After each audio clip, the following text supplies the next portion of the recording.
Vamos orar. Senhor, muito obrigada. Senhor, que privilégio nós temos de te servir, de estar na tua casa, de ouvir a tua voz. Estamos aqui, Senhor, porque te amamos, te desejamos, queremos ser parecidos com o Senhor. Te pedimos, fala conosco nessa tarde, nos ensina a tua verdade, a tua palavra. Traz um direcionamento para o nosso espírito, que nós possamos sair daqui encorajados, cheios de esperança, acreditando e confiando em cada promessa do Senhor para a nossa vida. Nós te oramos e te agradecemos no nome de Jesus. Amém, amém? Glória a Deus. Pode sentar no seu lugar. Eu quero te dizer hoje algo que talvez você ouviu de muitas pessoas, mas o próprio Deus quer falar para você. Não perca a esperança. Olhe para a pessoa que está do seu lado e diga assim, não perca a esperança. Hoje eu quero falar sobre esperança. Nós estamos constantemente prestando atenção, quando lemos a Bíblia, nos personagens principais da história. Você já percebeu que a gente tem esse fascínio pelo ator principal da novela, pelo personagem principal do livro? Porque geralmente pessoas que fizeram grandes feitos têm grandes lições para nos ensinar. É fato. Mas hoje eu quero falar não sobre um personagem principal, mas sobre um personagem coadjuvante, vamos dizer assim. Um segundo lugar, aquele que talvez não apareceu tanto, mas que também tem lições preciosas para nos ensinar. Eu quero falar a vida e a história de uma mulher chamada Joquebede. Joquebede foi a mãe de um grande líder, de um personagem principal da Bíblia, se a gente pode assim dizer, Moisés. Quem não sabe quem foi Moisés? Até uma criança conhece a história de Moisés, um grande líder, tirou o povo do Egito, um homem de fé, um homem de coragem. Mas hoje eu quero ensinar para mim, para você, que Moisés foi quem foi, porque ele teve lições preciosas de uma atriz coadjuvante, de uma pessoa que talvez não teve o destaque na história que Moisés teve, mas que nos ensinou lições sobre esperança. Moisés só libertou o povo, Moisés só foi aquele homem que enfrentou o Mar Vermelho, porque ele conseguiu se manter vivo, por causa de uma mãe cheia de fé e de esperança. A esperança é uma virtude essencial na vida de qualquer pessoa, porque ela é aquela virtude que nos permite nos manter de pé no meio do caos, no meio das aflições. A esperança é aquela virtude que às vezes nos dá a direção que a gente precisa. A Bíblia fala em Romanos 5:5, ora, a esperança não se confunde. A esperança não se confunde, então é aquela virtude que eu e você precisamos cultivar na nossa vida, porque ela não somente nos sustenta na hora do caos, mas ela também nos direciona. Joquebede foi uma mulher cheia de esperança. Hoje nós estamos vivendo tempos em que as pessoas estão perdendo cada vez mais a esperança. Cada vez mais se procura em todos os lugares como ter esperança, como permanecer com esperança. Eu coloquei no Google a palavra esperança, como ter esperança, e você vai se assustar. Mas eu tive 67.800.000 respostas em um segundo. Todo mundo quer ter uma resposta para se manter cheio de esperança. Mas a palavra de Deus nos dá a resposta para termos esperança. Aonde? Na vida de Joquebede. Eu quero compartilhar com você 3 características da esperança que a gente vê na vida dessa mulher tão simples. Uma simples mãe, mas que nos ensinou a viver a vida da maneira que agrada o coração de Deus. E a primeira característica é que a esperança cresce em meio ao silêncio. A Bíblia diz em Êxodo capítulo 2, abra sua Bíblia por favor em Êxodo, no capítulo 2, vai nos contar a história de Moisés bebezinho. E o que eu acho mais interessante no começo da história, quando fala de Joquebede, é que a Bíblia não fala nem o nome dela. A história começa sem nem dizer o nome dela. Perceba, a Bíblia diz assim, Êxodo 2, a partir do verso 1, diz assim, foi-se um homem da casa de Levi e casou com uma descendente de Levi. E a mulher concebeu e deu à luz a um filho. Nem o nome de Joquebede é mencionado no começo da história. Mas sabe, a esperança cresceu na vida de Joquebede no meio do silêncio. Ela estava em uma situação muito difícil. Ela era uma escrava ela tinha uma sentença judicial de morte do próprio filho. Por quê? Havia um decreto que todos os bebês do sexo masculino deveriam ser mortos. O faraó estava desesperado com o crescimento do povo hebreu. Queria matar todo mundo, porque eles estavam crescendo demais e se tornavam uma ameaça para os egípcios. Então, o faraó mandou matar todo mundo. E no meio dessa ordem, ela estava em silêncio. Você imagina, ela teve que passar 9 meses em silêncio, escondendo uma gestação. E não somente 9 meses, mas o texto diz que durante 3 meses ela conseguiu esconder dentro da sua própria casa o seu filho. O texto diz, como não podia escondê-lo durante 3 meses. Aqui, ó, a mulher ficou grávida e deu à luz a um filho. Ela viu que o menino era muito bonito e então o escondeu por 3 meses. 3 meses. Eu fico imaginando como é que uma mulher consegue esconder um bebê por 3 meses numa época que não existiu 3 palavrinhas. Foi duro. Eu acredito que foi muito difícil para Joquebede. Porque hoje em dia, gente, as crianças só se mantêm calmas quando a gente liga alguma coisa no celular, na televisão. Ela precisou esconder um bebezinho que chora, que reclama, que faz barulho por 3 meses. Para que dentro do seu coração crescesse a esperança. Provavelmente passou-se muitas coisas na mente de Joquebede. Será que eu vou conseguir continuar escondendo? Como vai ser daqui para frente? O que é que eu vou fazer com ele? Mas no meio de tantas perguntas que se passaram na mente de Joquebede e que muitas vezes se passam na nossa mente quando nós estamos num momento de silêncio, a esperança sempre é a voz que nos fala. Às vezes a esperança é a última voz que nós ouvimos. É a voz que só fala com a gente quando todas as outras vozes se calam. Quando a voz do medo se cala, quando a voz da angústia se cala, quando a voz da frustração se cala, quando a voz da decepção se cala. Mas a esperança sempre está falando com a gente.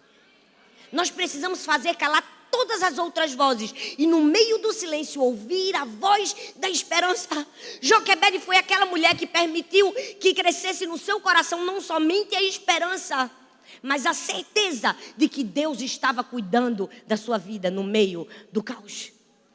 Se você quer ter uma vida cheia de esperança, entenda, não vai ser no meio das alegrias que a gente tem esperança. Ai, meu Deus, eu tenho esperança que eu vou pagar essa minha conta. Se tem muito dinheiro na minha conta do banco. Isso é esperança, gente? Nada, isso é certeza. Esperança vem no meio do caos. Esperança vem quando a gente não sabe o que fazer. Esperança vem quando a gente não tem respostas.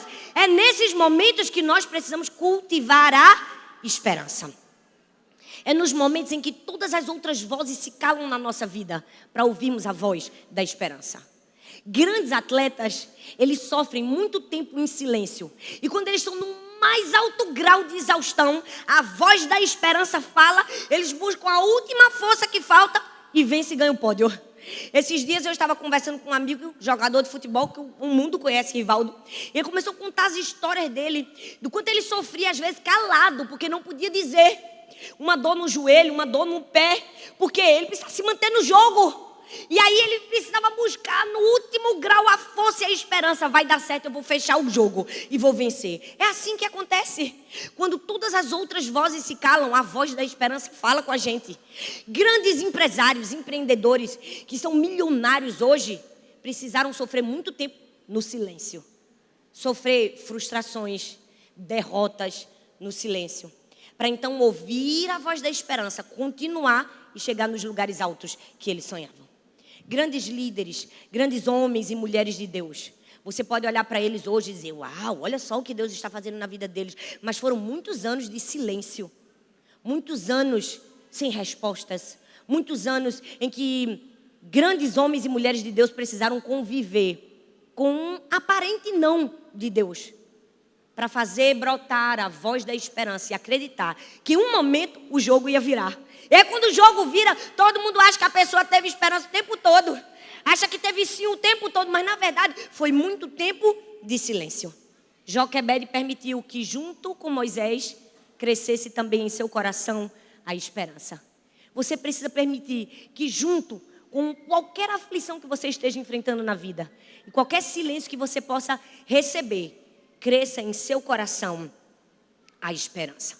Mas sabe por que às vezes a gente tem um pouco de dificuldade de ter esperança no meio do silêncio? Porque o silêncio é assustador. Já percebeu que a gente não consegue conviver muito bem com o silêncio? A gente está muito tempo em silêncio dentro de casa, a gente liga logo a televisão, liga logo o rádio, não é? Eu não sei se você sabe, mas a nossa mente trabalha 4 vezes mais rápido do que as nossas palavras conseguem falar. Eu fico imaginando, o sangue de Jesus tem poder, porque eu já falo rápido. Minha mente é 4 vezes mais rápida do que a minha boca. Meu Deus, é uma máquina aqui dentro. A velocidade da informação é algo absurdo na nossa vida. E é por isso que nós precisamos aprender a controlar o que se passa na nossa cabeça. Por quê? Porque nós estamos o tempo todo ouvindo muito barulho e pouco tempo ouvindo a voz de Deus. Quando nós estivermos no meio do silêncio, nós precisamos saber o que fazer para manter a esperança viva dentro de nós. E aí o que é que você precisa fazer? Você precisa olhar para a janela certa.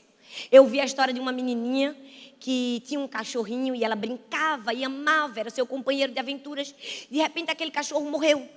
E ela ficou muito triste, pediu o pai para enterrar o cachorrinho dentro do quintal de casa, para ela ter aquela lembrança para o resto da vida. E a história conta que ela estava na janela, olhando o cachorrinho ser enterrado, e chorando muito, e lembrando de quanto ela ia ter saudade dele. Até que o vovozinho entrou e disse assim: vem cá, minha netinha. Tirou ela da janela e disse: vamos ali olhar outra janela. E levou ela para outra janela. Na outra janela dava para ver a vista do jardim, linda, cheio de rosas, cheio de plantas. E ele disse assim: você está vendo essas flores? Ela: sim, vovô, eu estou vendo. Você se lembra como foi que elas começaram? Foi eu e você que plantamos juntas. Só tinha um galinho seco e hoje tem lindas flores. Na vida é assim. A gente sempre vai ter uma janela que nos faz olhar para a tristeza, para a decepção, para a frustração. Mas a gente sempre tem uma janela que nos mostra as flores. E Deus é o vovô que está sempre dizendo assim: para de olhar para essa janela e olha para essa de cá. Ei, nós precisamos aprender a olhar para a janela certa. Porque todo mundo tem todas as janelas para olhar. Agora cabe a mim e a você escolher qual é a janela que eu vou olhar. Eu prefiro olhar para a janela da esperança. Eu prefiro acreditar e alimentar a minha mente com aquilo que nós precisamos fazer. Mas sabe qual é o maior problema? A gente está sempre abrindo as janelas erradas. A gente está sempre olhando para a pior janela, já percebeu? A gente olha para a janela do nosso erro. A gente olha para a janela da nota baixa que a gente tirou. Olha, os estudantes começaram a rir, ó. Estão se identificando, não é? Jesus está falando. A gente olha para a janela do namoro que não deu certo. A gente olha para a frustração. Quando Deus está dizendo: olha para a janela certa. Olha para a janela que pode te dar esperança. Olha para a janela que pode alimentar a sua fé. Hoje de manhã, quando nós estávamos vindo aqui para a igreja, no carro, eu disse assim para Arthur: Mô, bota aí no Google aí para mim, por favor. Pesquisa quantas pessoas morreram no ano de 2019. Aí ele disse assim: você quer 2019 ou quer esse ano? Aí eu disse: gente, mas esse ano só tem um mês, né? Janeiro, nós já estamos no 2º mês. Eu disse: não, pesquisa esse ano. Ele pesquisou esse ano. Você sabe quantas pessoas morreram só esse ano?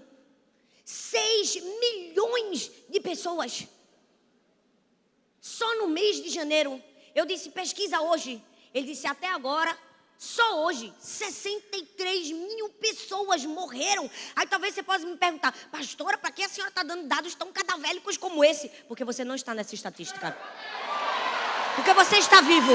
Você tem motivos para reter a esperança no seu coração. Para onde você vai olhar? Para a dor, para a frustração que você sofreu? Ou para o fato de que Deus te deu a vida quando 63 mil pessoas morreram hoje? Ou para o fato que Deus continua te preservando? Nós precisamos guardar a esperança no nosso coração. Joquebede tinha uma sentença. O faraó mandou matar o filho dela. Joquebede não podia fazer nada. Joquebede não podia pedir um impeachment de faraó. Joquebede não tinha advogado para quebrar a lei. Mas Joquebede resolveu escolher a esperança. Ela escolheu olhar, não para a sentença do faraó, mas para a esperança. O meu Deus fez grandes feitos no passado, Ele vai proteger o meu filho com vida. É isso que nós precisamos aprender. É olhar para a janela certa. É acreditar que Deus pode fazer algo. O que fazer quando nós estivermos sem esperança no meio do silêncio? Olhe para a janela certa. Vira para a pessoa que está do seu lado e fala: olhe para a janela certa. Segundo lugar, guarde a melhor lembrança. Sim, a melhor lembrança. Olha bem para mim aqui, ó. A revista Exame fez uma pesquisa e os neurocientistas descobriram que para as pessoas aprenderem novos idiomas, eu estou tentando aprender um novo idioma, irmão. Eu estou conseguindo, na verdade. Não vou nem dizer que eu estou tentando. Estou declarando que eu vou aprender. E é provido e deprimido. Alguém posta isso? Claro que não. Todo mundo só posta as coisas boas. Ninguém posta o prato de miojo que come. Nem a tapioca que eu almocei hoje. Que eu só almocei tapioca. Que eu preferia entre comer e dormir, eu preferia dormir um pouco. Gente, ninguém mostra isso. A gente só mostra a felicidade. É o que é que você vê. Recebe a informação. Qual a informação que você recebe? De que está todo mundo na praia. De que está todo mundo nas Maldivas, em Jericoacoara, em Fortaleza. De que está todo mundo bem. E você está péssimo. E sua vida está terrível. E aí sua mente fica saturada de desesperança. Porque você pensa, está todo mundo avançando. Deixa eu te dizer, quem avança sem estratégia pode estar entrando em uma emboscada. Não é avançar por avançar, não é lutar por lutar. É lutar o que Deus mandou você lutar. É fazer o que Deus mandou você fazer. É do jeito certo. Você precisa ouvir a estratégia. Mas adianta só ouvir, gente? Adianta só ouvir, gente? Tem que ouvir e obedecer. Não adianta de nada a gente ouvir a voz de Deus se a gente não obedece. Nós precisamos seguir comandos. Gente, eu tenho para mim que se Deus estudasse no dia de hoje, com certeza, ele não ia ser de humanas, ele ia ser de exatas. Porque já pensou que Deus é matemático? Deus gosta de matemática. Eu não gosto não, mas ele gosta. Ele é milimetricamente, cada comando de Deus é matemático. Só que às vezes a gente não consegue compreender. Precisa mergulhar 7 vezes. Precisa dar 7 voltas. E depois também precisa gritar. A gente está sempre questionando a maneira, a orientação e o passo a passo que Deus nos dá. Já percebeu isso? Nós estamos sempre o tempo todo questionando os comandos de Deus. Tem necessidade disso? Nós estamos o tempo todo questionando os comandos de Deus, gente. Tem gente que é assim. Eu não sei, eu tenho a impressão que tem gente que acha que é assessor da Trindade. Não é? Não, tem gente, eu faço parte do Conselho Deliberativo dos Anjos. Não, tem gente que acha que é a 4ª pessoa da Trindade. Eu decido junto com o Espírito Santo. Não é porque Deus não tem necessidade de ser desse jeito, né? Vamos fazer desse outro jeito? Gente, quem foi que disse a você que a estratégia de Deus está errada ou que está sendo exagerada demais para você? A estratégia de Deus sempre é a certa. Mas sabe qual é o nosso problema? Nossa mente humana não consegue compreender Deus. Meu filho, não importa o que você é. Se você é calvinista, arminiano, se você gosta de Timothy Keller, se você gosta... Eu não sei de quem você gosta. O problema dessas pessoas é que elas se apegam demais à teoria. Aí elas querem botar Deus dentro de uma teoria. Deus não cabe dentro de uma teoria. Eu preciso dizer, se você quiser encaixotar Deus, você nunca vai receber aquilo que Deus tem para você. Você não precisa simplesmente entender tudo que Deus vai fazer. Você precisa confiar e obedecer comandos. Joquebede não estava assim, Deus... tem certeza que é jogar dentro do rio. Ela simplesmente seguiu o comando e obedeceu. Cabe a mim e a você seguir comandos. Obedecer. Porque Deus é assim, gente. Deus sempre vai nos dar comandos. Deus sempre vai nos dar direções. Deus sempre vai nos orientar e dizer aquilo que nós precisamos ouvir e aquilo que nós precisamos fazer. Mas nunca vai ser diferente. Igual. Porque Deus faz as coisas de maneira diferente. Já percebeu que um cego na Bíblia, ele curou dando uma ordem? O outro cego, ele curou como? Cuspiu no chão, misturou com areia e botou no olho. Por que é que Deus não mandou os 2 cegos serem curados com uma ordem? Não sei, meu filho, Deus é que sabe. Ele que quer fazer do jeito dele, a estratégia dele, a gente somente obedece. Aí não tem que questionar a estratégia de Deus. Aí talvez, se nos dias de hoje viesse um grande homem de Deus, cheio do Espírito Santo, e tivesse um cego, ele fosse orar pelo cego, cuspisse no chão, mexesse na areia e botasse, a gente ia dizer o quê? Precisa disso para Deus curar? Ia ou não ia? Meu filho, aí você que escolhe. É você que escolhe, você escolhe. Ou acredita na estratégia e recebe um milagre, ou se apega a um viso e fica cego. Ai não, mas isso aí não é muito higiênico. Não sei, Deus mandou cuspir no chão e areia, eu fiz.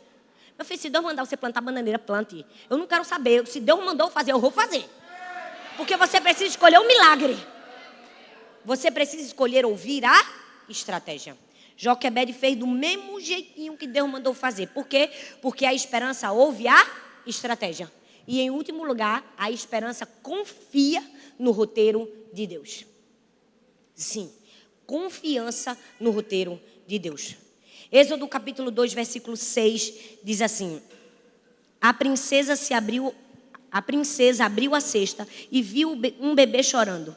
Ela ficou com muita pena dele e disse: Este é um menino israelita. Tem coisa que a gente não compreende, mas já estava no roteiro de Deus. Já estava no roteiro de Deus que quem ia achar Moisés era a princesa. Porque podia ter acontecido qualquer coisa com aquele bebezinho, gente. A coisa mais simples que poderia ter feito. O bebê ia chorar com fome, ia se mexer e a cesta ia virar. E ele ia morrer afogado. Poderia ter vindo um crocodilo comer? Poderia. Um dia eu vi uma filha de uma amiga minha, tinha uns 4 anos, ela começou a contar a história de Moisés para mim, ela fez: tia, aí de repente, Joquebede colocou Moisés dentro do cestinho, botou ele no rio, e de repente, ela fez assim mesmo, que ela era bem teatral. Aí eu disse: o quê? Pensei que ela ia falar que a princesa pegou nela assim, apareceu um crocodilo. Eu disse: essa parte da história eu não conhecia. Que a mente infantil dela viajou. Mas poderia. Poderia ou não poderia? Claro que poderia. No meio do rio tem crocodilo. Mas a Bíblia diz que nós precisamos confiar no roteiro de Deus. Provérbios 23, versículo 7 diz assim: porque assim como o homem imagina em sua alma, assim o é. Eu amo esse texto, porque ele fala muito da nossa capacidade. A capacidade do homem de viver coisas grandes, se ele pensar em coisas grandes. E vamos falar a verdade, o homem é capaz de fazer grandes coisas. Se você olhar o Cristo Redentor no Rio de Janeiro, a Torre Eiffel em Paris, as muralhas da China, se você olhar grandes monumentos, você vai ver que o homem é capaz de fazer coisas grandiosas. Mas você já percebeu que tem momentos na vida que o homem não pode fazer nada? Você já viu que alguns anos atrás, quando na Indonésia teve aquele tsunami, mais de 250 mil pessoas morreram em meio a uma tragédia. Por quê? Porque tem coisas que só vão nos sustentar, que só vão nos levantar quando a gente tiver esperança. No meio do caos, a gente vai ter esperança para confiar no roteiro de Deus. E aí, o que é que você faz para confiar no roteiro de Deus? Porque Deus é o diretor, né, gente? A gente só é o ator e a atriz, no caso. Apesar de que, às vezes, a gente quer fazer assim na placa, né? Tá vendo aquela plaquinha? A gente que quer dizer como vai acontecer. Mas quem diz é Deus. A gente simplesmente obedece. A gente simplesmente confia no roteiro de Deus. Aí você vai dizer: como confiar? Vou dizer: esqueça, apague, aniquila, anula, todos os nomes que você tiver, para você exterminar da sua vida a conjunção adversativa mais. Mas, já viu o mas que destrói a gente? Ai, pastora, ele é um menino tão bom, não fuma, não bebe, é um menino bom, filho bom, tem emprego, mas não é crente. Tu vai dançar. Elimina a conjunção adversativa, mas da sua vida. Você já parou para pensar se Joquebede tivesse dito assim: meu Deus, a estratégia é de Deus, mas é muito perigosa. Não vou colocar meu filho no cesto do rio, não. Ela teria aniquilado a vida do futuro líder de Israel. Você precisa acabar com o mas da sua vida. Porque você já viu com o mais, e já deu muita desgraça pra gente. Deus disse para Adão e Eva: não coma dessa árvore. Aí Eva disse assim: ó, Deus mandou a gente não comer, mas é tão gostosa. E a gente tudo dançou junto com ela, por causa do mais dela. Você já viu que hoje judeus e palestinos brigam por causa do mais? Que Deus disse para Abraão: espera, que eu vou fazer de você um pai de multidões. Ele disse assim: ó, Deus até me prometeu, mas está demorando muito, vou fazer um esquema aqui com H. O mais sempre vai nos destruir. Esqueça a conjunção adversativa mas na sua vida. Simplesmente obedeça. Anule tudo aquilo que te faça não cumprir o que Deus mandou você fazer. Porque, infelizmente, muita gente está se destruindo por causa disso. Tem gente Tem gente que acha que é sósia do Espírito Santo. Vai fazer um namoro evangelístico. Não, pastora. Ele vai se converter. Sim, aí você é o Espírito Santo, né? Que convence do pecado, da justiça e do juízo. Cuidado, viu? Cuidado com o mas.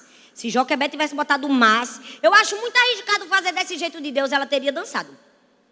O que fazer para manter a esperança quando Deus der o roteiro? Acaba com a conjunção adversativa mais. Segundo, rejeite pensamentos de orfandade e abandono. Você sabia que a orfandade, o abandono, é uma das maiores causas para tudo que não presta na vida? Uma criança que cresceu sem pai, é provado cientificamente que ele está mais predisposto a ser delinquente, se lançar nas drogas, ter as piores notas na escola, tudo por causa da ausência paterna. Sentimento de falta de pai, de falta de amor, de cuidado, pode, eu não estou dizendo que vai, porque aqui tem inúmeros casos de pessoas bem-sucedidas que não tiveram pai, eu sou uma delas. Pode levar a pessoa a cometer e predispõe ela a isso. É por isso que nós precisamos ter muito cuidado com o sentimento de abandono e de orfandade. Porque o diabo vai fazer isso quando a gente estiver num caos, sem esperança.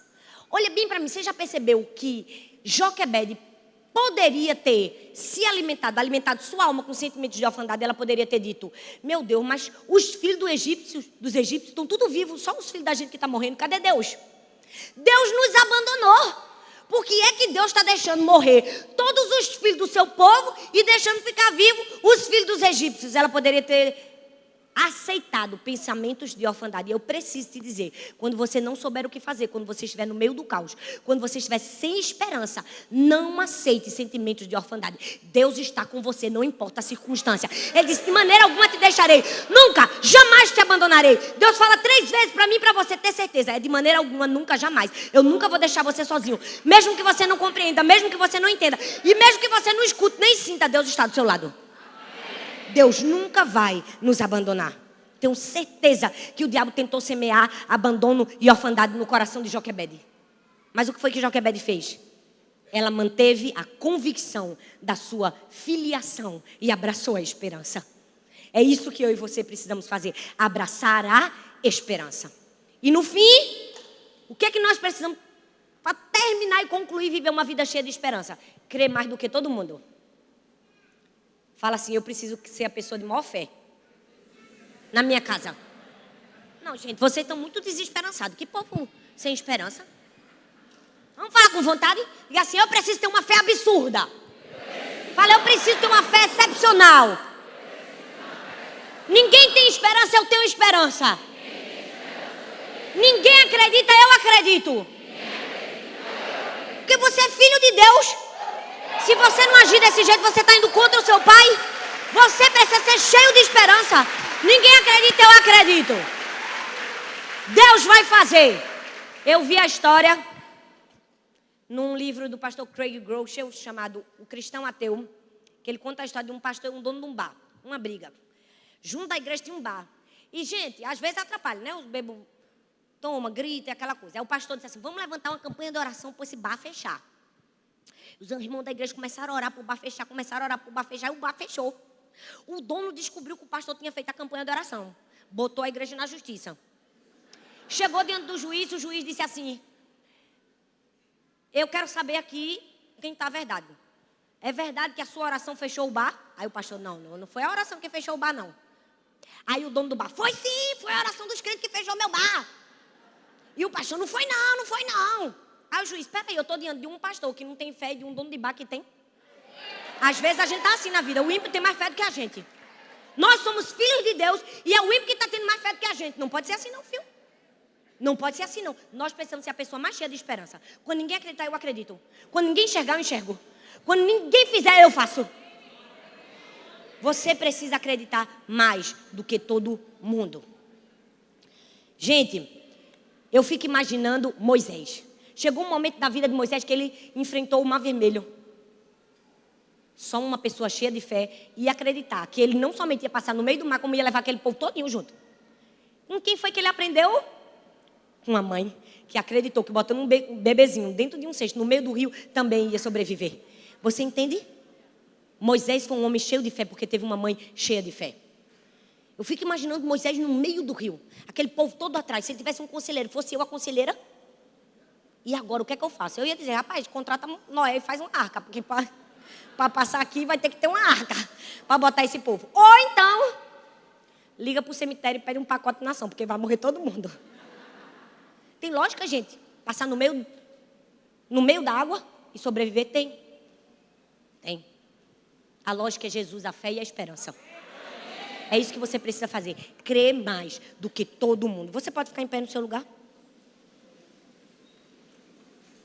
É preciso ter muita fé para acreditar que colocar um bebê dentro do rio vai fazer ele sobreviver. A Bíblia não fala isso. Mas eu preciso te dizer que eu acredito que Moisés foi salvo no momento que Joquebede colocou ele dentro do rio. Eu acho que Moisés foi salvo no momento em que a mãe foi capaz de botar um bebezinho de 3 meses dentro de um rio e acreditar que ele ia sobreviver. Eu acho que Deus no céu olhou para aquela mãe e disse: uma mãe que foi capaz de botar seu próprio filho dentro do rio e confiar que eu vou fazer, chama os anjos tudinho, manda guardar a criança, que ele agora vai sobreviver. Porque essa mãe é cheia de fé. É isso que Deus está esperando de mim e você. A nossa atitude de esperança é colocar no rio e dizer: tudo diz que vai morrer, mas eu digo que vai viver. As circunstâncias dizem que não vai acontecer, mas eu acredito que Deus pode fazer. Você veio aqui hoje não para simplesmente sentir esperança, não para simplesmente receber uma oração e dizer: Deus, aumenta a minha fé. Não, não. Esperança não é algo que a gente espera sentir, é algo que a gente decide ter. Mesmo quando a gente não está sentindo, a gente decide a esperança. Não estou sentindo, meus sentimentos são péssimos, eu só quero chorar, mas eu vou acreditar. Isso é esperança, isso é fé. Quem decide é você, quem escolhe é você. É você que escolhe a janela que você vai olhar, é você que escolhe os pensamentos que você vai ter, é você que escolhe o que você vai falar. Cabe a você, tudo é a gente. Deus nos dá a palavra e a promessa. Cabe a gente se vai chegar lá no futuro. Se a gente escolher a esperança, escolha a esperança. Você veio aqui para ouvir Deus dizer para você: escolha a esperança. Escolha a esperança. Tá tudo errado, escolha a esperança. As circunstâncias são as piores, escolha a esperança. O faraó mandou matar, escolha a esperança. O rio